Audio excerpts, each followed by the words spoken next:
మధురం నీ వాక్యం నా త్రోవకు దీపం నీ వాక్యం.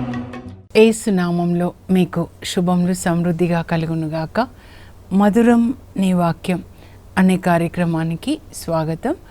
ఈరోజు మనం దేవుడు నాటిన నీతి వృక్షంలో అనే అంశం రెండో భాగం ధ్యానించుకుందామండి. మధురం మధురం నీ వాక్యం నా త్రోవకు దీపం నీ వాక్యం. ఈరోజు దేవుడు నాటిన నీతి వృక్షమైన నోవా ఏ విధంగా జీవించాడో తెలుసుకొని మనం కూడా ఆయన నడిచిన బాటలో దేవుడు చెప్పినట్లుగా దేవుని ఆజ్ఞల ప్రకారం మనం జీవిద్దాం. నీతి వృక్షములు లేదా నీతిమంతుడు అంటే దేవుని యొక్క చిత్తం చేసేవాళ్ళండి. మీరు లూకా సువార్త 1వ అధ్యాయంలో 6వ వచనం అన్నమాట చదివితే అక్కడ జకర్యా ఎలిజబెతమ్మల గురించి వ్రాయబడి ఉంటుందండి. ఎందుకంటే నేను బిగినింగ్లో ఇప్పటికీ 27 సంవత్సరాలు అయిపోయిందండి. మై వాక్ విత్ గాడ్ అనమాట, దేవునితో నడవడము. ఇది 28వ సంవత్సరం. కానీ నీతిమంతులు ఎవరు ప్రభువా అని చాలా చాలా ధ్యానించాను. ప్రభు ఒకటొక్కటి చెప్తూ ఉన్నారు. ఎందుకంటే అబ్రహాం గురించి ఆదికాండం 15:6 ఉంటుంది. రేపు అబ్రహాం గురించి ధ్యానించుకుందామండి. అబ్రహాము దేవుని నమ్మెను, అది అతనికి నీతిగా ఎంచబడింది అని ఉంటుంది. అంటే నమ్మడము అనంటే చాలామంది చెప్తారు కదండి, దాని మీద ధ్యాస వెళ్ళేది నాకు. మేము ప్రభుని నమ్ముకున్నామండి, బాప్తిజం తీసుకున్నాము అని చెప్తుంటారనమాట. కానీ వాళ్ళ ప్రవర్తనలో దానికి ముందు తర్వాత ఏం తేడా కనపడదు. నేను చూసిన కొంతమంది చెప్తున్నాను. కనుక ఏంటి ప్రభు నీతిమంతుడు అంటే ఏం చెప్పాలంటే అప్పుడు లూకా 1:6 చూపించారండి. అలా ప్రభువే నాకు అన్నీ నేర్పిస్తూ ఉంటారు. అప్పుడు ఏంటంటే జకర్యా ఎలిజబెతమ్మలు దేవుని దృష్టిలో నీతిమంతులై దేవుని ఆజ్ఞలకు బద్ధులై జీవించిరి.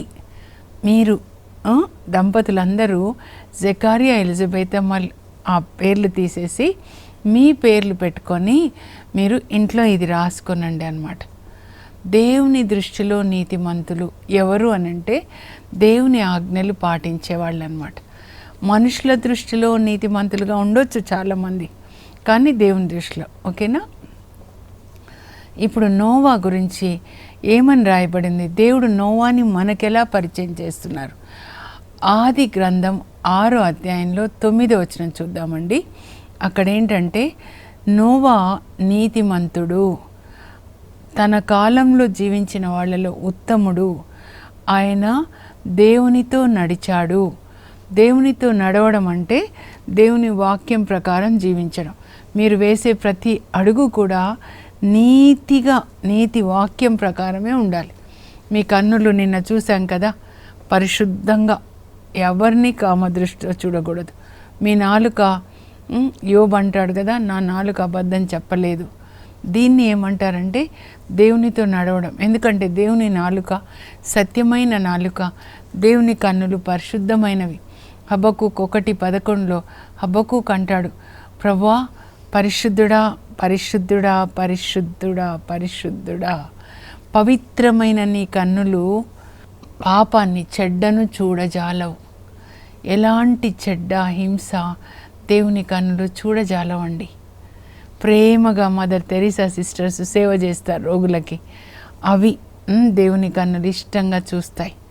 ఒకరికొకరు మంచి సమరయునిలాగా సహాయం చేస్తే ఆపదలో ఉన్న వాళ్ళకి అది చూస్తాయి. అన్నదమ్ముళ్ళు అక్క చెల్లెలు కలిసి భోంచేసినప్పుడు కలిసి ఉన్నప్పుడు అది దేవునికి ఇష్టమైందన్నమాట. కానీ చెడ్డను దేవుని కన్నులు చూడలేవన్నమాట. సో ఇప్పుడు మనం ఈరోజు ఎక్కడి నుంచి ధ్యానించుకుందామంటే ఆది గ్రంథంలో 6వ అధ్యాయంలో 5వ వచనం నుండి 9వ అధ్యాయంలో 18 వరకు మనం చూద్దామండి. ఆది గ్రంథము 6:5 నుంచి 9:18 ఒకేసారి మీరు చదవాలి. ఒక వ్యక్తిని గురించి మీరు తెలుసుకోవాలి అంటే ఒకేసారి చదవాలి. ఆ తర్వాత నేను చెప్తున్నానండి, మీరు చర్చిలో వింటారు వాక్యం, చాలా మంచిది, అది విన్న తర్వాత వచ్చి చదువుకోండి. కానీ మీరు ఒంటరిగా ఎప్పుడైతే కూర్చొని బైబిల్ చదవడం ప్రారంభిస్తారో, ముఖ్యంగా వేకువజామున, అప్పుడు మీ ప్రక్కన పరిశుద్ధ ఆత్మదేవుడు మీ లోపలనే ఉండి ఆయన ఒక గురువులాగా మీకు వివరిస్తారు. అప్పుడే మీరు నీతి మార్గంలో నడవగలుగుతారనమాట. ఒక్కరుగా మీరు ఒంటరిగా ఉన్నప్పుడు మీరు బైబిల్ చదువుకోండి, దాని ప్రకారం ప్రార్థన చేసుకోండి. మత్తయి 6లో యేసుప్రభు చెప్తారు, మీ గదిలోనికి వెళ్ళి తలుపులు మూసుకొని మీరు ప్రార్థించండి. రహస్యమందున్న మీ తండ్రి, రహస్య కార్యాలని గమనించే మీ తండ్రి మీకు బహుమతి ఇస్తాడు. మీ రహస్య జీవితంలో ఎవరుండాలంటే మీరు యేసుప్రభు అనమాట. ఆయన భర్త, మనం ఆయనకి వధువు, భార్యగా ఉండాలి. ఆయన చేయి పట్టుకొని నడవడం అంటే హానోకు దేవునికి సహచరుడై జీవించాడు, నోవా దేవునికి సహచరుడై జీవించాడు అంటే అర్థం ఏంటంటే దేవుడు ఏది చెప్తే అది చేశారండి. అది మనం కూడా చేయాలన్నమాట. ఇదే ఆరాధన. ఎన్ని సంవత్సరాలు నేను చెప్పినా ఇది 28వ సంవత్సరం దేవునితో నడవడం అన్నమాట. నేను చెప్పేది ఒకటి, ఆరాధన ఏంటంటే దేవుని వాక్యాన్ని మీరు వినండి, చదవండి, దాన్ని మీరు ధ్యానించి పాటించండి. అదే ఆరాధన. Worship is obedience to the word of God. రేపు మనం అబ్రహాంని గురించి ధ్యానించుకుందాం. ఈరోజు నోవాకు వచ్చేద్దామండి. మనం చూసినట్లయితే దేవుడు ఆదాముని సృజించినప్పుడు అప్పటి నుంచి యేసుప్రభు పుట్టే వరకు 4000 అండి. క్రీస్తుపూర్వం 4000 ఆదాం, క్రీస్తుపూర్వం 3000 నోవా. ఇప్పుడు ధ్యానించుకుంటాం. క్రీస్తుపూర్వం 2000 అబ్రహాం, రేపు ధ్యానించుకుందాం. క్రీస్తుపూర్వం 1000 దావీద్ అన్నమాట. ఆయనని గురించి కూడా ధ్యానించుకోవాలి. వీళ్ళందరూ దేవుడు నాటిన నీతి వృక్షాలు, దేవునికి మహిమకరంగా జీవించారన్నమాట. మనం కూడా అలా దేవుడు నాటిన నీతి వృక్షాలుగా ఉండాలి అని దేవుని యొక్క అభిలాష అండి. అయితే క్రీస్తు పూర్వం 3000 అప్పుడు నోవా కాలంలో ప్రజలు ఎలా ఉన్నారు అని అంటే పరమ దుష్టులైపోయినారంట. 6వ అధ్యాయంలో 5వ వచనం అన్నమాట. 6వ అధ్యాయం 5వ వచనం. భూమి మీద నివసిస్తున్న నరులు పరమ దుష్టులైపోయారంట. దుష్టత్వము, భ్రష్టత్వము ఎక్కడ ప్రారంభమవుతుందో తెలుసా? ఆలోచనలు అన్నమాట. వాళ్ళ ఆలోచనలు ఎప్పుడూ కూడా ఇతరులని ఎలా హింసించాలి అని పరమ దుష్టులైపోయినారంట. ఎప్పుడు ఇతరులని ఎలా నాశనం చేయాలి, హింస ఎక్కువైపోయిందంట భూమి మీద. అప్పుడు దేవుడు అనుకుంటారు, అయ్యో నేను ఎందుకు వీళ్ళని సృజించాను అని ఆయన హృదయంలో నొచ్చుకొని నాకు బుద్ధి వచ్చింది వీళ్ళని సృజించినందుకు అని. మీ గురించి అలా అనుకుంటున్నారా? యూదా ఇస్కారియోతు గురించి యేసుప్రభు అంటారు, ఆయన పుట్టకుండా ఉంటే ఆయనకు మేలుగా ఉండేది అని. పుట్టకుండా ఉంటే చాలా మేలు. మన గురించి అలా అనుకోకూడదు. ఇదో నీవు నా సేవకుడవు, నీ వలన నాకు కీర్తి కలిగింది అని దేవుడు మన గురించి చెప్పాలండి పరలోకానికి వెళ్ళినప్పుడు. మనుషులు ఎలా ఉన్నారో మీరు జాగ్రత్తగా చదవాలండి. 6వ అధ్యాయం. అందరూ పరమ దుష్టులైపోయారు. వాళ్ళ ఆలోచనలన్నీ కూడా దుష్టత్వంతో నిండినాయంట. అందుకే మీ ఆలోచనలు ఎప్పుడూ దేవుని వాక్యం ప్రకారం ఉండేటట్లు చూసుకోవాలి. దట్స్ ద బేసిక్ కమాండ్మెంట్ అన్నమాట. Tune your mind according to the word of God. నేను ఫస్ట్ పేజ్లో రాసుకున్నాను.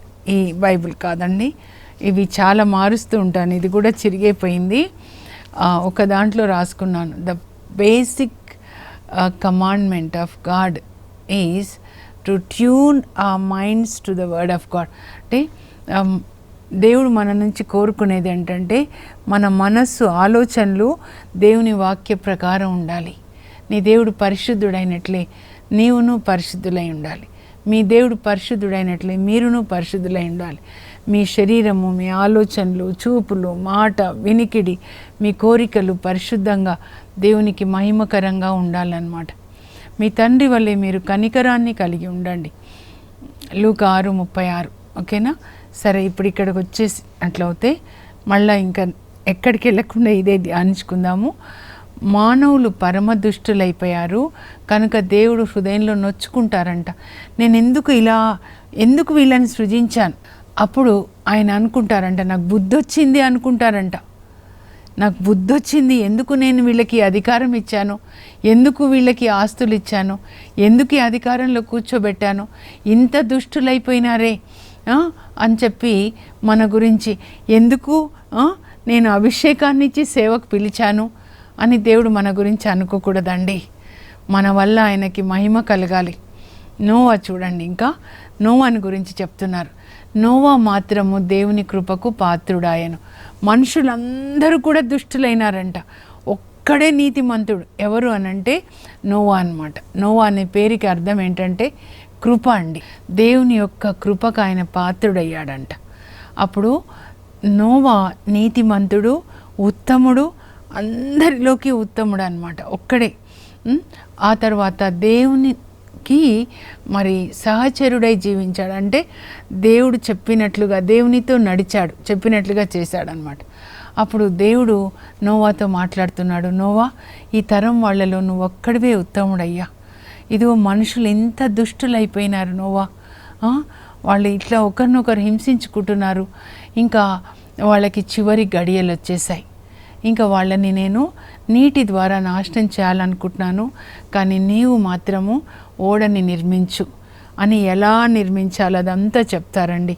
3 అంతస్తులు, ఆ తర్వాత ప్రతి జంతువు కూడా 2 ఒక ఆడది ఒక మగ, అలా 2 అన్నిటినీ కూడా ఓడలోకి తీసుకొనిరా. నీవు, నీ భార్య, 3 కొడుకులు, 3 కోడళ్ళు, అందరికీ పెళ్ళిళ్ళు అయిపోయినాయి కొడుకులకు, అంటే 8 మంది ఆ ఓడలోనికి వెళ్ళండి. అన్ని జంతువులని లోపలికి తీసుకెళ్ళాలంటే నేను ఊహించుకున్న ఒక్కొక్క ఏనుగులు 2 అట్లా పెద్ద పెద్దవి ఉంటాయి కదండి డైనోసార్స్ అయితే, అన్నీ పట్టాలి. మళ్ళీ వాటికి ఆహారం కూడా ఉండాలి. ఎన్ని రోజులు అనేది కూడా మీరు చూడండి. నోవాకి 600 సంవత్సరాలు అంట మరి జలప్రళయం వచ్చినప్పుడు అనమాట. 600 సంవత్సరాల వయసు 2వ నెలలో అనమాట. అప్పుడు వాళ్ళు ఓడలోకి వెళ్తారు. మరి దేవుడే ఓడ తలుపు కూడా మూసేస్తారనమాట. తర్వాత 1 సంవత్సరం అంతా కూడా ఇంకా 40 దినాలు రాత్రులు దేవుడు వర్షాన్ని ఇస్తారండి, జలప్రళయం. అప్పుడు 200 మీటర్ల పై అంత ఎత్తు హైట్లో నీళ్ళు, ఇంకా పర్వతాలు కూడా మునిగిపోయినాయి అన్నమాట. ఆ తర్వాత వాళ్ళు ఎప్పుడు బయటకు వచ్చారో అది కూడా ఉంటుందండి. మళ్ళా 601 సంవత్సరం వచ్చినప్పుడు 2వ నెల 27వ రోజు, అంటే 1 సంవత్సరం 10 రోజులు నోవా, ఆయన భార్య, పిల్లలు ఓడలో ఉన్నారన్నమాట. ఇప్పుడు చూడండి, ఆయన అలా దేవుడు చెప్పినప్పుడు ఆయన ఓడని చేయడం ప్రారంభించాడండి. ఆయన 3 కొడుకులు కూడా పని చేస్తారు. మరి భార్య, కోడళ్ళు అందరూ ఒకే మాట మీద ఉన్నారన్నమాట. అప్పుడు ఏమని రాయబడింది అని అంటే నాకు చాలా ఇష్టమైన మాట అండి. మీరు చూడండి, ఆది కాండంలో 6వ అధ్యాయంలో 22వ వచనం అండి, 6:22 అన్నమాట. నోవా దేవుడు చెప్పినట్లుగా సమస్తాన్ని చేశాడు.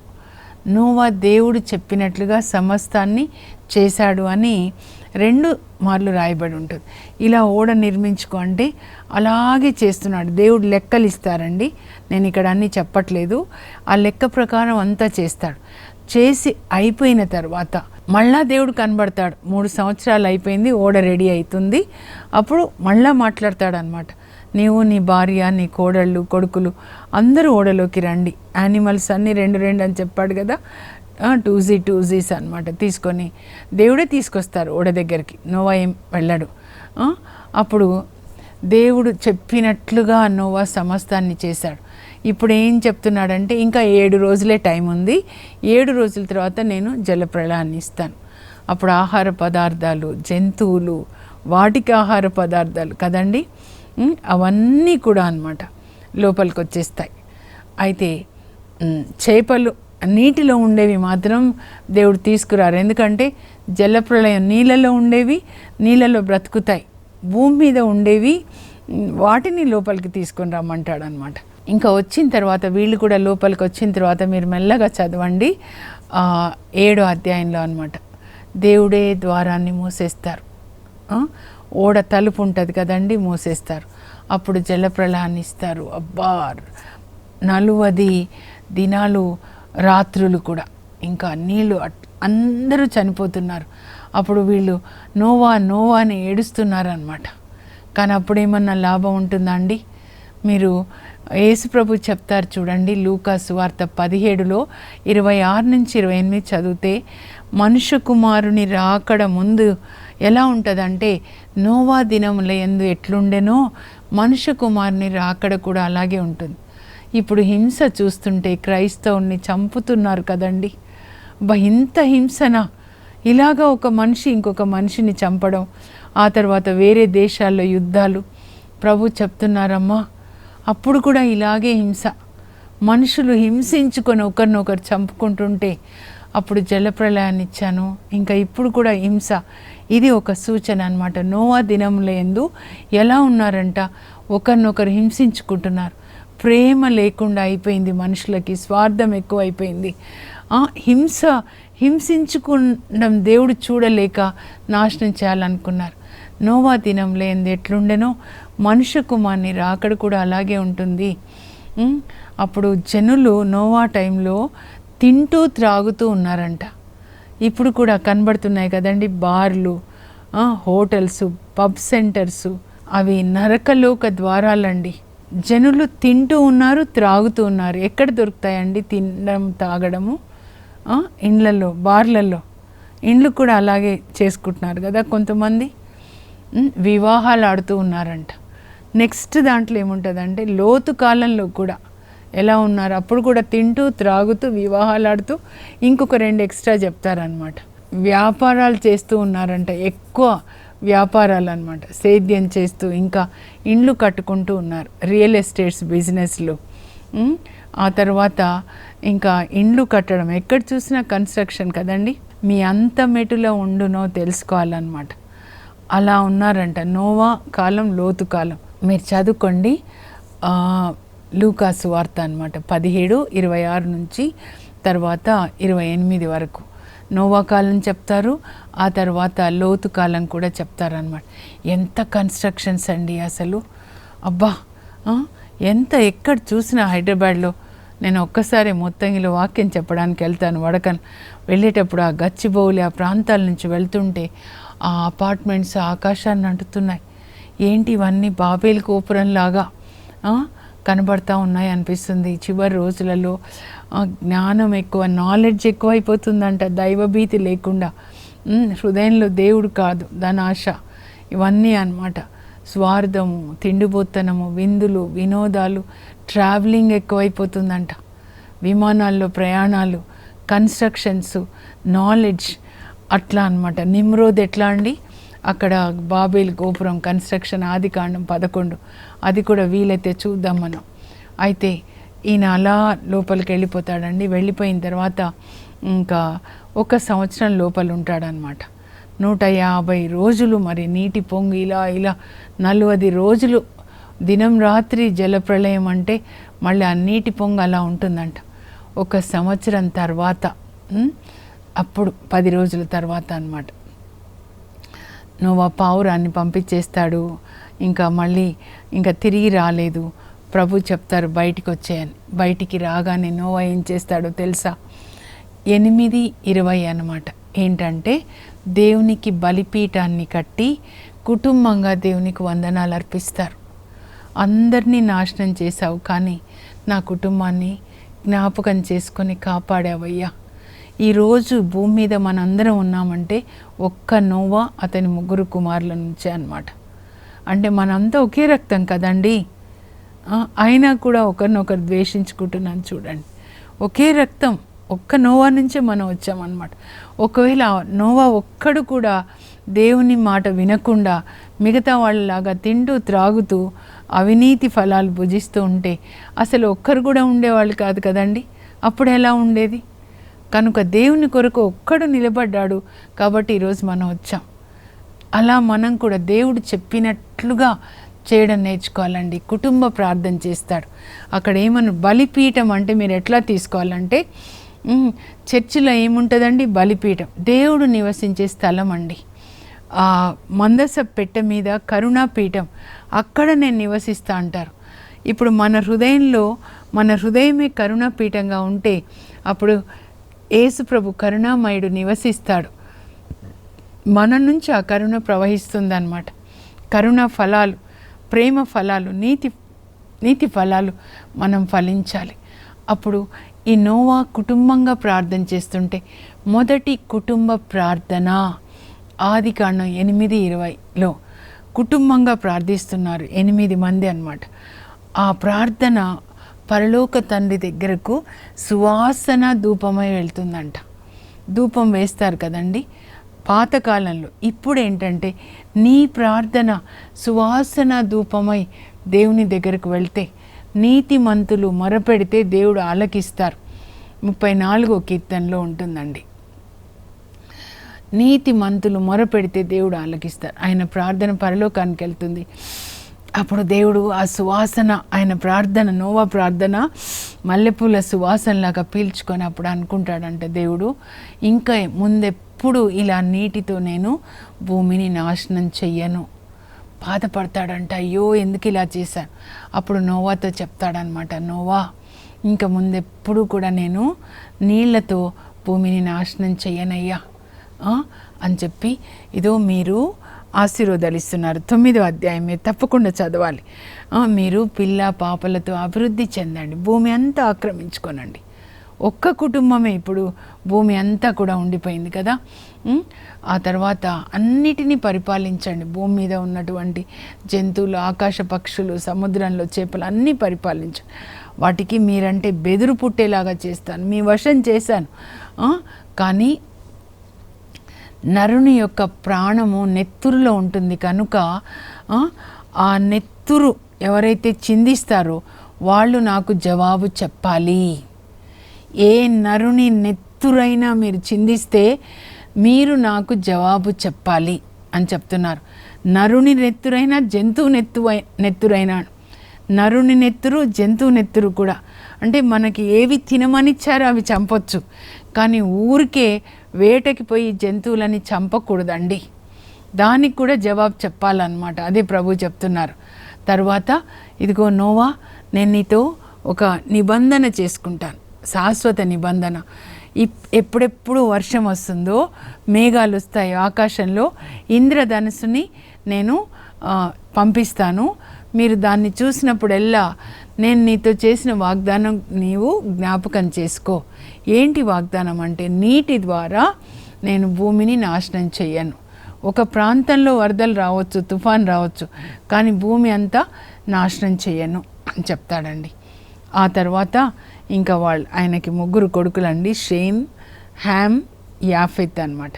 ఈ 3 పిల్లల ద్వారా పిల్లలు పుట్టేసి ఇంకా ఇప్పుడు ఇంతమంది, ఇన్ని కాంటినెంట్స్ అయినామన్నమాట.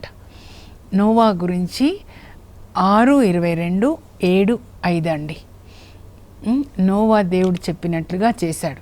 అతని గురించి సిరా గ్రంథంలో కూడా రాయబడింది.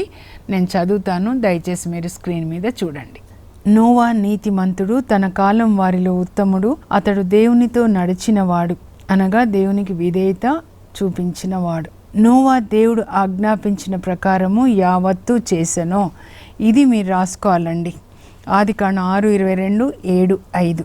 ఆ తర్వాత నోవా దేవునికి బలిపీఠం నిర్మించి దేవునికి బలిని అర్పిస్తాడు. అప్పుడు దేవుడు ఇచ్చిన దీవెన ఏంటంటే, భూమిని ఇక ముందెప్పుడు శపింపను. ఆ తర్వాత సిరా గ్రంథంలో నోవా గురించి రాయబడిందండి. 44వ అధ్యాయం 17-18 వచనాలండి. నోవా పరిపూర్ణ భక్తుడు. అతని వలన జలప్రళయం తర్వాత నూతన నరజాతి పుట్టినది. అతని వలననే భూమి మీద నరజాతి శేషము మిగిలినది. జలప్రళయం వలన ప్రాణులు మరలా నశింపవని తెలుపుచు ప్రభు అతనితో శాశ్వత నిబంధన చేసుకొనెను. నోవా ఒక్కడు నీతిగా, అంటే దేవుడు చెప్పినట్లుగా జీవించాడు కనుక ఆ జలప్రళయం తర్వాత ఒక్క కుటుంబం జీవించిందండి. ఆ నోవా వల్ల ఇప్పుడు మనం అంతా అన్నమాట. కనుక మీరు నీతిగా ఉంటే మీ చుట్టూ ఉన్న అనేకులు కూడా మీరు ఫలించే నీతి ఫలాల్ని భుజించి వాళ్ళు కూడా నీతిమంతులుగా మారుతారు. ప్రార్థన చేసుకుందాం. పరలోకపు మా తండ్రి, మీ పరిశుద్ధ నామమునకు స్తోత్రం కలుగునుగాక. ప్రపంచంలో అందరూ దుష్టులైపోయినా కూడా నోవా మాత్రం నీ వాక్యం ప్రకారం జీవించి ప్రభా ఆ ఓడ ద్వారా రక్షించబడ్డాడు. ఆ ఓడ నిజానికి నీ వాక్యమే ప్రభా. మేము కూడా మీ వాక్యం అనే ఆ ఓడలోనికి వెళ్ళి సురక్షితంగా జీవించడానికి కృప దయచేయండి. నోవా వల్లనే నరజాతి శేషం ఈ లోకంలో మరి మిగిలిపోయింది ప్రభా. మీరు నోవాతో నిబంధన కూడా చేసుకున్నారు. మేము కూడా నోవాలాగా మీరు చెప్పినట్లుగా మీ ఆజ్ఞలకు బద్దులై జీవించడానికి కృప దయచేయండి. యేసు నామంలో అడుగుచున్నాం తండ్రి, ఆమెన్. నోవా వల్లే దేవుని ఆజ్ఞలకు బద్దులై జీవించే కృప దేవుడు మనందరికీ దయచేయునుగాక. God bless you. Have a blessed day.